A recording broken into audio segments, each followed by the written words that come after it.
when Facebook was getting going, I had these people who would come up to me and they would say, you know, I'm not on social media. And I would say, okay, you know, you will be. And then they would say, no, I value my real life interactions, I value the moment, I value presence, and I value intimacy. And I would say, well, you're a conscientious objector, that's okay. You don't have to participate, but you know, we'll get you eventually. and like, I don't know if I really understood the consequences of what I was saying. Because the unintended consequences of a network when it grows to 1 billion or 2 billion people, and it literally changes your relationship with society, with each other, with you know, it probably interferes with productivity in weird ways. God only knows what it's doing to our children's brains. You know, if the thought process that went into building these applications, Facebook being the first of them to really understand it, that thought process was all about how do we consume as much of your time and conscious attention as possible. And that means that we need to sort of give you a little dopamine hit every once in a while because someone liked or commented on a photo or a post or whatever. And that's going to get you to contribute more content, and that's going to get you, you know, more likes and comments. I mean, it's a social validation feedback loop that it's like it's exactly the kind of thing that a hacker like myself would come up with, because you're exploiting a vulnerability in human psychology. And I think that the inventors, creators, you know, and it's me, it's Mark, it's Kevin Systrom at Instagram, it's all of these people, understood this consciously, and we did it anyway. That culture is missing here. So part of what we're trying to do to achieve those goals is like take really big, audacious points of view on the world and then train ourselves to be patient. And it's really, really hard. The entire society is set up to not be patient anymore. And I'm hearing also a conflict with this like fail fast and learn mentality where if you're taking a deep and big bet, like you want it to be the right one, how do you know when that's true? I think that's fail fast approach works in consumer internet businesses, but I don't think it works for anything that really matters. Basically. Consumer internet businesses are about exploiting psychology. And that is one where you want to fail fast because, you know, people are unpredictable, and so we want to psychologically figure out how to manipulate you as fast as possible and then give you back that dopamine hit. We did that brilliantly at Facebook. Instagram has done it, WhatsApp has done it, you know, Snapchat has done it, Twitter has done it. So there are great examples. WeChat is doing it. There are great examples of failing fast is the right path to exploiting psychology of mass populations of people. I want to bring us back to the point that you were making about exploiting consumer behavior in a consumer internet business. You said that this is a time for soul searching in social media businesses, and you were part of building the largest one. What soul searching are you doing right now on that? I feel tremendous guilt. I think we all knew in the back of our minds, even though we feigned this whole line of like there probably aren't any really bad unintended consequences. I think in the back, deep recesses of our minds, we kind of knew something bad could happen. But I think the way we defined it was not like this. It literally is a point now where I think we have created tools that are ripping apart the social fabric of how society works. That is truly where we are.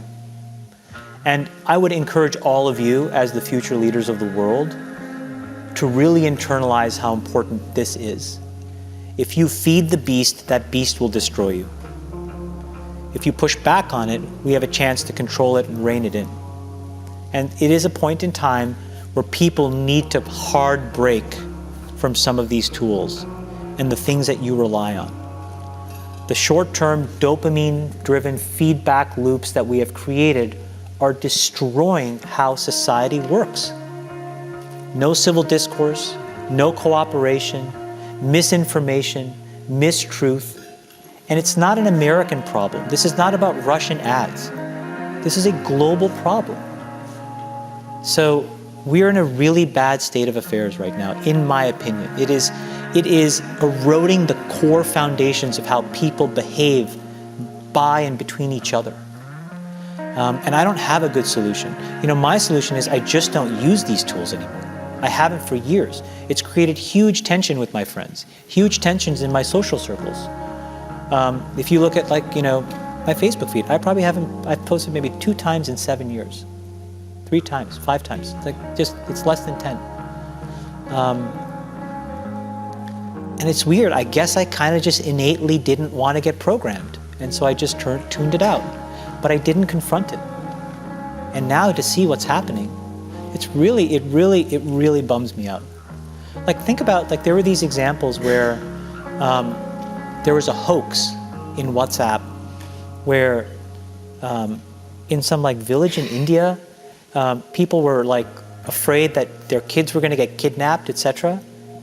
And then there were these lynchings that happened as a result, where people were vigilante running around. They think they found the person, and seriously? That's what we're dealing with. Imagine when you take that to the extreme, where bad actors can now manipulate large swaths of people to do anything you want. It's a really, really bad state of affairs. And we compound the problem, right? We curate our lives around this perceived sense of perfection because we get rewarded in these short-term signals, hearts, likes, thumbs up, and we conflate that with value and we conflate it with truth. And instead what it really is fake brittle popularity. That's short-term and that leaves you even more, and admit it, vacant and empty before you did it. Because then it forces you into this vicious cycle where you're what's the next thing I need to do now? Because I need it back. Think about that compounded by 2 billion people. And then think about how people react then to the perceptions of others. It's really bad. It's really, really bad. It sounds like you're taking deep personal responsibility also in being a part of it. I did a great job there, and I think that business overwhelmingly does positive good in the world. Where I have decided to spend my time is to take the capital that they rewarded me with and now focus on the structural changes that I can control. I can't control that. I can control my decisions, which is I don't use this shit. I can control my kids' decisions, which is they're not allowed to use this shit. And then I can go focus on diabetes and education and climate change. And that's what I can do. But everybody else has to soul search a little bit more about what you're willing to do, because your behaviors, you don't realize it, but you are being programmed. It was unintentional, but now you got to decide how much you're willing to give up, how much of your intellectual independence. And don't think, oh yeah, not me, I'm a genius, I'm at Stanford. You're probably the most likely to fall for it. Because you were checkboxing your whole damn life. No offense, guys. None taken.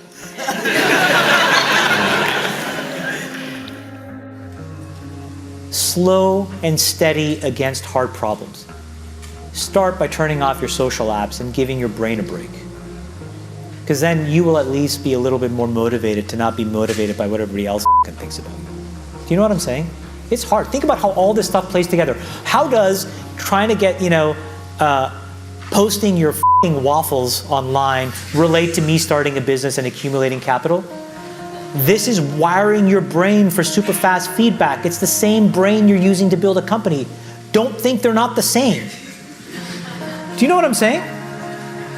No? Yes? No? Yes! Yes, right? You have one brain.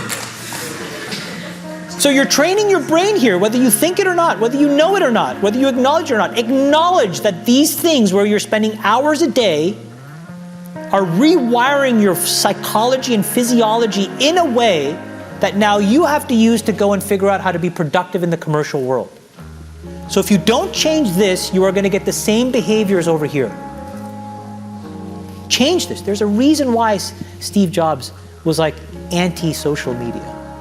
I am telling you, I'm not on these fucking apps. I'm not him by any stretch of the imagination.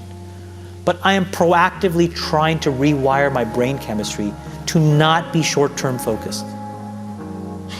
I'm telling you they're linked.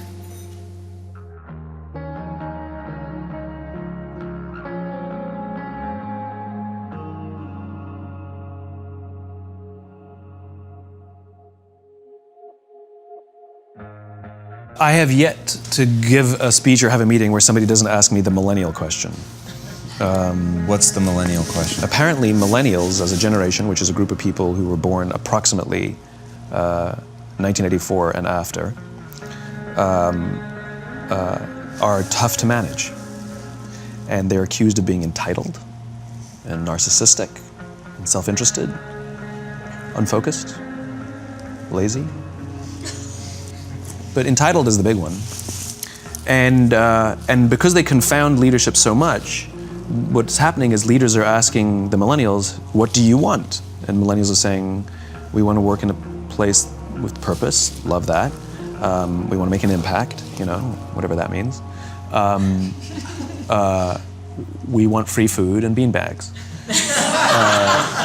And so somebody articulates some sort of purpose, there's lots of free food and there's beanbags, and yet for some reason, they're still not happy.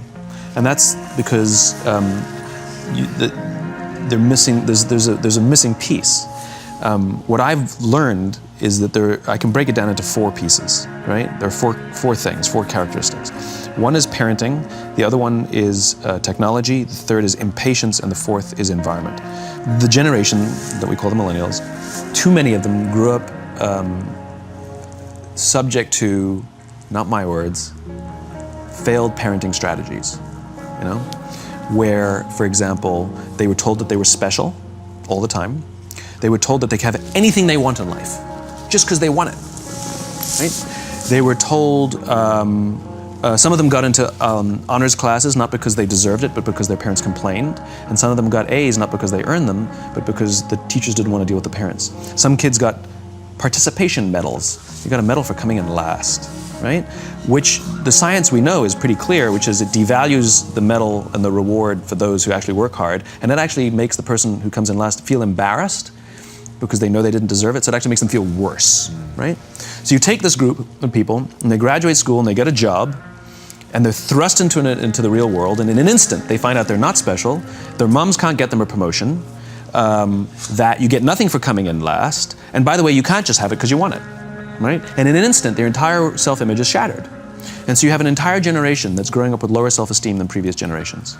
The other problem, to compound it, is we're growing up in a Facebook, Instagram world. In other words, we're good at putting filters on things. We're good at showing people that life is amazing even though I'm depressed, right? And so everybody sounds tough, and everybody sounds like they got it all figured out. And the reality is there's very little toughness, and most people don't have it figured out. And so when the more senior people say, well, what should we do? They sound like, this is what you gotta do. And they have no clue, right?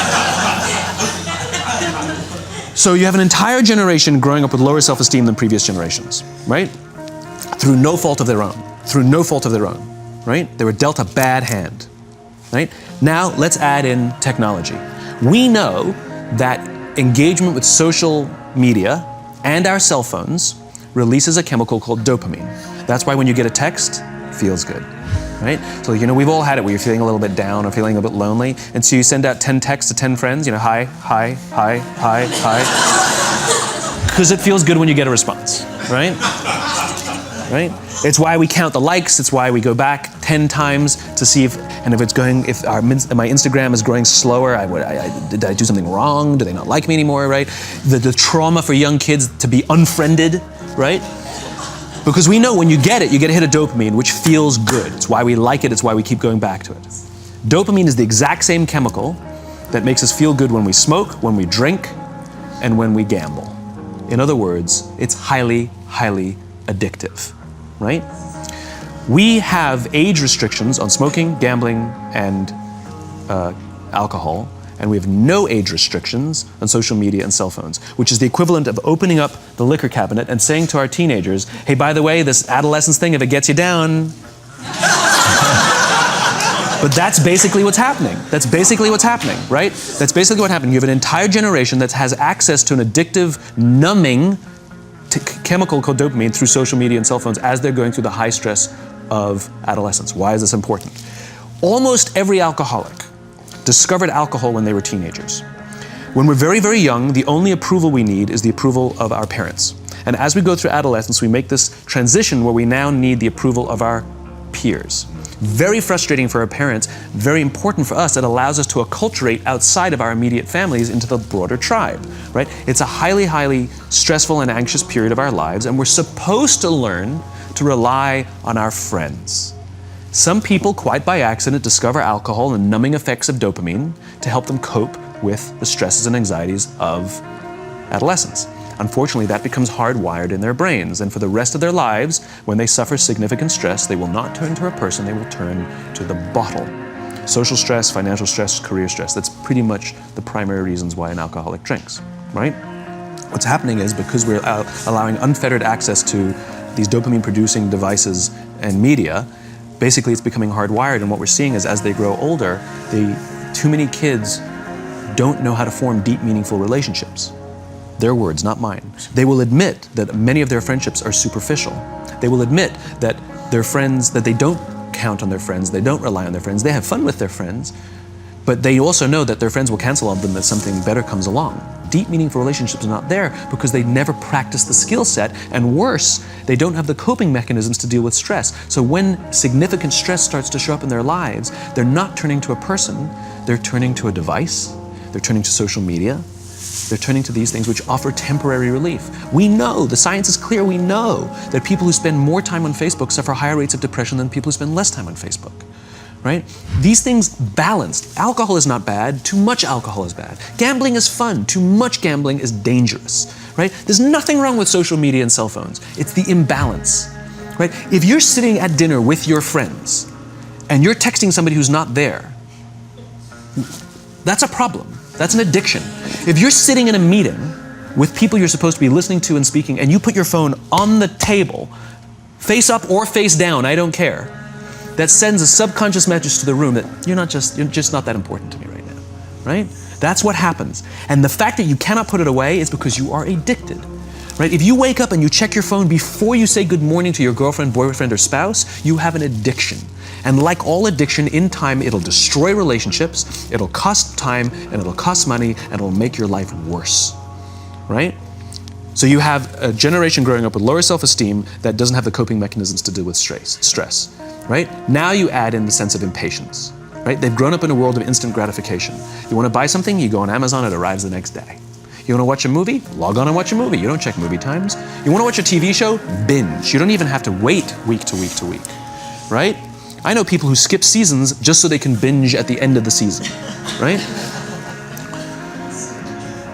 Instant gratification. You want to go on a date? You don't even have to learn how to be like, hey.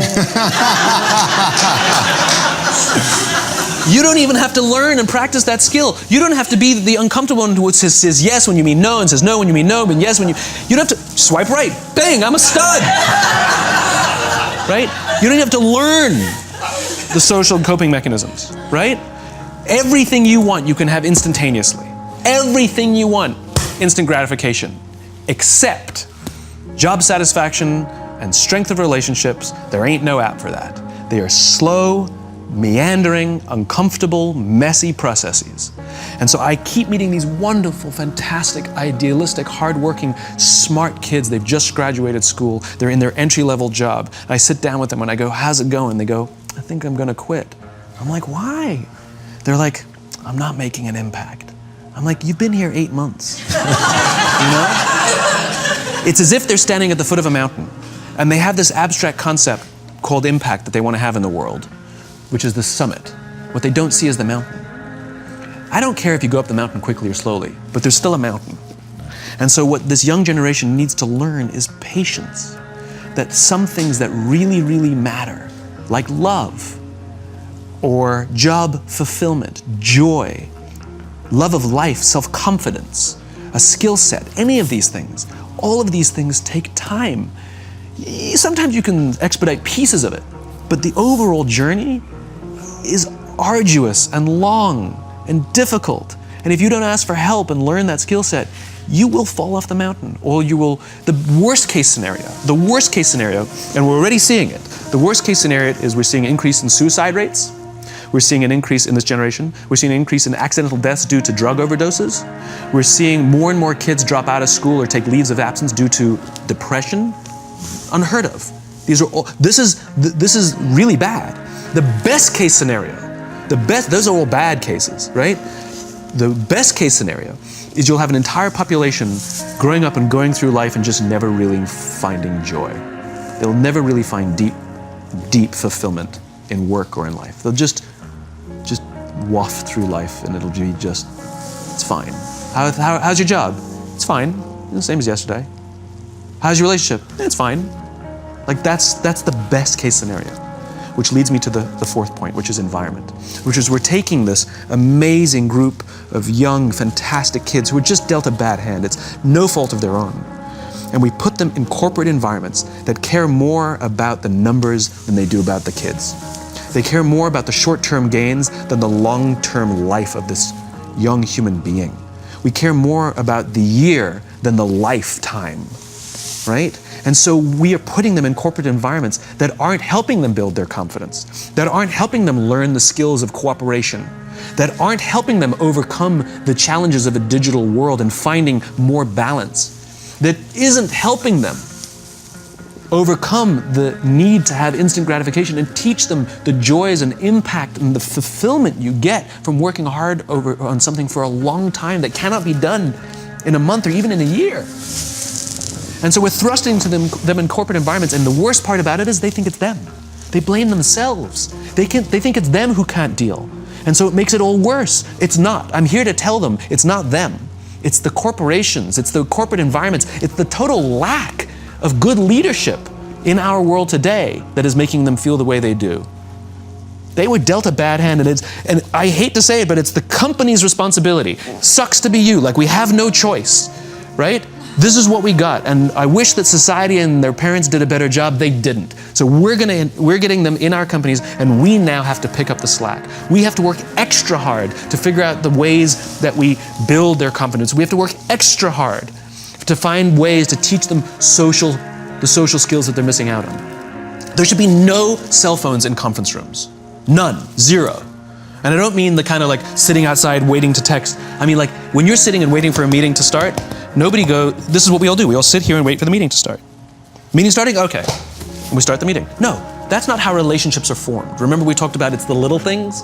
Relationships are formed this way. We're waiting for a meeting to start and we go, how's your dad? I heard he was in the hospital. Oh, he's really good. Thanks for asking. He's actually at home now. Oh, I'm really glad. It was really amazing. I know, it was really scary for a while. That's how you form relationships. Hey, did you ever get that report done? Oh my God, no, I didn't. I'll help you out. Can I help you out with that? Really? That's how trust forms. Trust doesn't form in an event, in a day. Even bad times don't form trust immediately. It's the slow, steady consistency. And we have to create mechanisms where we allow for those little innocuous interactions to happen. But when we allow cell phones in conference rooms, we just, okay, have the meeting. And then my favorite is like when there's a cell phone there and you go like this, you go. It rings and you go.